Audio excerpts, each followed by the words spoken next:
कठोर टिप्पणी। धनखड़ ने देश के कृषि मंत्री शिवराज सिंह चौहान से सवाल पूछे, किसान आंदोलन को लेकर सरकार के अप्रोच और सोच को बदलने की नसीहत दी, सरकार और किसानों के बीच खड़ी अविश्वास की खाई को पाटने की बात की। यहां तक कि उपराष्ट्रपति ने कृषि मंत्री शिवराज सिंह चौहान को कॉन्फिडेंस बिल्डिंग का संपूर्ण अध्याय पढ़कर सुनाया। सवाल यह है कि किसानों के मुद्दे पर उपराष्ट्रपति का कठोर वचन और कड़वी दवा का फॉर्मूला क्या है।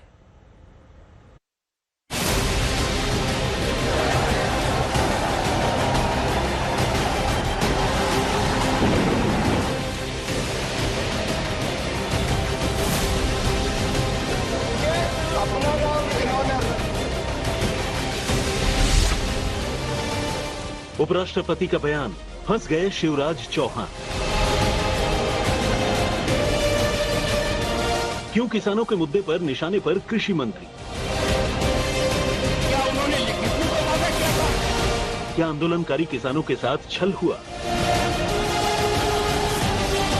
क्या किसान से कोई वादा किया गया था? माननीय कृषि मंत्री जी, आपसे पहले जो कृषि मंत्री जी थे, क्या उन्होंने लिखित में कोई वादा किया था? यदि वादा किया था तो उसका क्या हुआ? धनखड़ ने क्यों बढ़ाई सरकार की धड़कनें?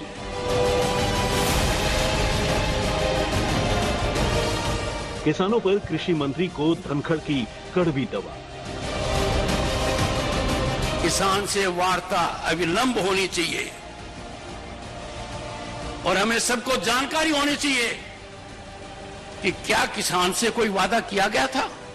मेरे लिए चिंतन और चिंता का विषय है, अब तक ये पहल क्यों नहीं हुई। जिन मुद्दों को लेकर किसान और सरकार आमने सामने हैं, जिन मुद्दों पर किसानों का आंदोलन जारी है, किसानों के उन्हीं मुद्दों को लेकर देश के उपराष्ट्रपति जगदीप धनखड़ ने कृषि मंत्री शिवराज सिंह चौहान को कड़वी दवा वाला पाठ पढ़ा दिया। आज बहुत गौर से सुनिए, उपराष्ट्रपति ने ऐसा क्या कहा। I'm so sorry, but what I see before my eyes is lack of directional approach. Can we create a boundary between the farmer and the government? जिनको लगाना है गले, उनको दुत्कार नहीं किया जा सकता है। मेरे कठोर शब्द हैं, पर कई बार बीमारी के इलाज के लिए कड़वी दवाई पीनी पड़ती है।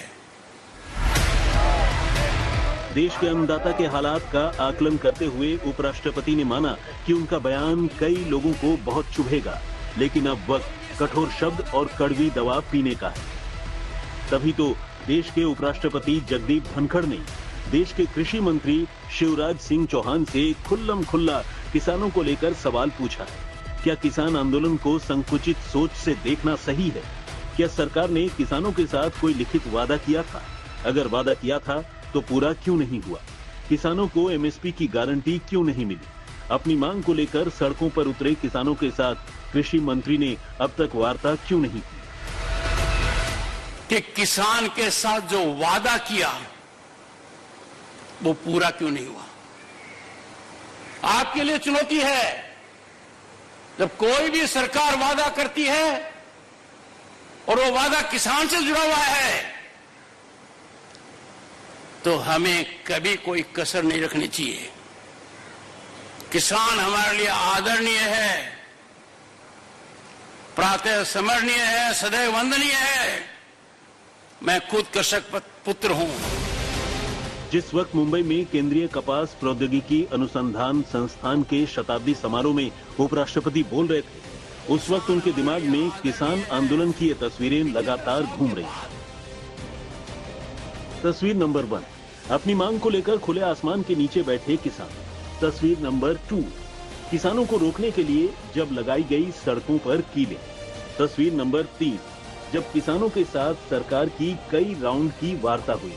तस्वीर नंबर 4, एमएसपी पर कानूनी गारंटी का इंतजार करते देश के अन्नदाता। अरे हम तो रिवार्ड की बजाय जो ड्यू है उसको नहीं दे रहे, हम उस देने में कंजूसी कर रहे हैं जो प्रॉमिस किया गया है। और मुझे समझ में नहीं आ रहा वार्ता क्यों नहीं हो रही है किसान से। प्रधानमंत्री जी का दुनिया को संदेश है, जटिल समस्याओं का निराकरण वार्ता से होता है। किसान से वार्ता अविलंब होनी चाहिए और हमें सबको जानकारी होनी चाहिए कि क्या किसान से कोई वादा किया गया था। किसानों की सबसे बड़ी मांग एमएसपी पर कानूनी गारंटी। यही वो मांग है जिस पर पेच फंसा है। सरकार का दावा है कि एमएसपी पर कानूनी गारंटी देश की अर्थव्यवस्था के लिए बोझ है, बहुत बड़ा बोझ बन सकता है। एमएसपी पर कानूनी गारंटी प्रैक्टिकल नहीं है, मतलब इसको सुचारू रूप से लागू करना, इतने धनराशि को इकट्ठा करना बहुत बड़ा बोझ इसका पड़ेगा। देश के उपराष्ट्रपति धनखड़ की सोच एकदम अलग है। उनका दावा है किसानों की मांगों को लेकर अच्छा खासा होमवर्क किया है उन्होंने। अगर सरदार पटेल विपरीत हालात में देश को एकजुट कर सकते हैं तो आज किसानों के मुद्दों से निपटना बड़ी चुनौती नहीं है।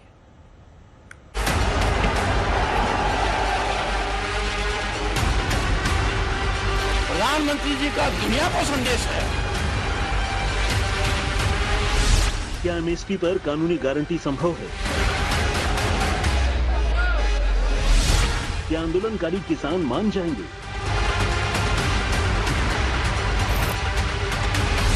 उपराष्ट्रपति धनखड़ का फॉर्मूला समझिए। उनका संदेश क्या है मेरे लिए?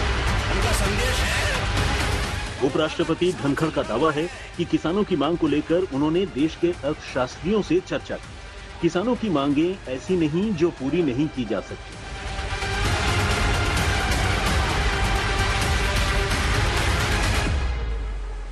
मैंने बहुत अर्थशास्त्रियों से बात की है, गहन चिंतन किया है। हमारा मन सकारात्मक होना चाहिए, रुकावट पैदा करने वाला नहीं होना चाहिए कि किसान को यह कीमत दे देंगे तो इसके दुष्परिणाम होंगे। किसान को जो भी कीमत देंगे उसका 5 गुना देश को मिलेगा, इसमें कोई दो राय नहीं है। अब सवाल यही है कि सरकार और किसानों के बीच जारी गतिरोध कैसे खत्म होगा। इसके लिए धनखड़ ने किसानों के साथ वार्ता की नसीहत कृषि मंत्री शिवराज सिंह चौहान को दी है। दावा यही किया है कि आंदोलन को लेकर सरकार को अपना दृष्टिकोण बदलने की जरूरत है। ये हमें कभी नहीं भूलना चाहिए। किसान यदि अगर आज के दिन आंदोलित है,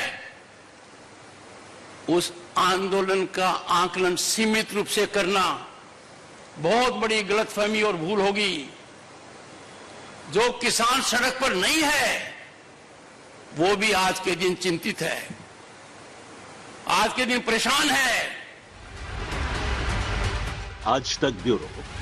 3 कृषि कानूनों को लेकर पहले किसानों का आंदोलन शुरू हुआ। किसानों की मांग मानते हुए मोदी सरकार ने 3 कृषि कानूनों को रद्द कर दिया। किसानों ने इसे अपनी जीत के तौर पर देखा, लेकिन एक आंदोलन खत्म हुआ, दूसरा शुरू हो गया। आज भी हरियाणा पंजाब के शंभू बॉर्डर और खनौनी बॉर्डर पर किसान अपनी मांग को लेकर बैठे हुए थे, तो दूसरी तरफ ग्रेटर नोएडा में किसानों का एक जमावड़ा बना हुआ है।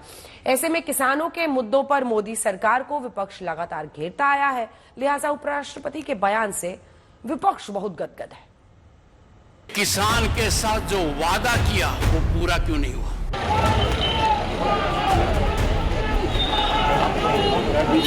हम आपको धन्यवाद देते हैं कि आपने हमारी आवाज को उठाया है। आपके लिए चुनौती है। सबका साथ, सबका विकास, सबका विश्वास। इधर उपराष्ट्रपति ने किसानों के मुद्दे पर कृषि मंत्री शिवराज सिंह चौहान की नीति और नियत पर सवाल उठाए। उधर विपक्ष को बीजेपी पर हमला करने का बड़ा मौका मिल गया। कांग्रेस ने दावा किया कि उपराष्ट्रपति धनखड़ वही कह रहे हैं जो राहुल गांधी किसानों के मुद्दे पर लगातार बोलते आए। हम तो इसी पर हम बहस भी चाहते हैं, इसी विषय पर हमने नोटिस भी दिए हैं, पर हमें खुशी है कि उपराष्ट्रपति जी ने उचित समझा है कि उन्होंने सार्वजनिक तौर से कृषि मंत्री से ये सवाल पूछे हैं। ये किसान सवाल पूछ रहे हैं, इंडियन नेशनल कांग्रेस सवाल पूछ रही है, जनता पूछ रही है, किसानों के लिए आप क्या कर रहे हैं। आज राज्यसभा में कांग्रेस ने किसानों पर उपराष्ट्रपति के बयान को मुद्दा बनाया। हालांकि सदन में धनखड़ ने कांग्रेस सांसद प्रमोद तिवारी को इस मुद्दे पर बोलने से रोका। हम आपको धन्यवाद देते हैं कि आपने हमारी आवाज को उठाया है, इसके लिए हम कृतज्ञता अर्पित करते हैं। पर इस सरकार को निर्देश दीजिए कि ये जो वायदे किए थे वो पूरा करें, खास तौर से न्यूनतम समर्थन मूल्य के लिए हम इनसे जवाब चाहते हैं। जो 700 किसान शहीद हुए, डॉक्टर अशोक कुमार मित्तल, ठीक है, किसानों की जो Mittal, Modi, in future I will keep in mind that what you say is not implemented. What is this?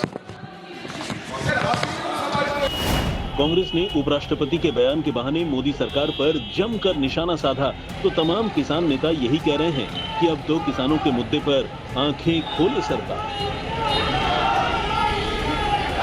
ये उपराष्ट्रपति जी है धनखड़ जी, इनका भी बयान है, बड़ा अच्छा बयान है। किसानों को खैर एक राहत से मिली कि भाई जो उपराष्ट्रपति जी है जिम्मेदार है, तो हम दोनों कह रहे हो उन्हें भी एक कमेटी में उन्हें भी ले लो।